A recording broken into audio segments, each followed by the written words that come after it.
here, and this is the Kinsho Bento Box. I've been ordering these bento boxes for my kids for their lunch for a few years now. They've held up well. This is the bento box in the lilac color. What I want you to see is that it seals on 4 sides. So we've got the 4 openings here. So all we've got to do is open the sides and pull up. It does have the rubber seal, so each compartment is going to be sealed. When I put it back on, I can feel the seal, and all I've got to do is clip it, and we are ready to go. This box cannot go in the dishwasher, so it does need to be hand washed, but they are easy to rinse out and use time and time again. The box itself can be put in the microwave, so if it is a microwavable lunch, it can easily go in the microwave.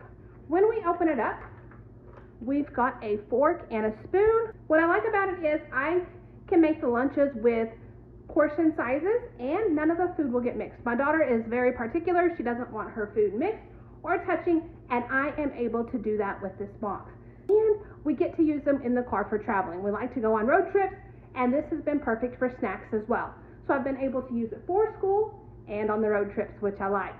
So I hope you found the review helpful.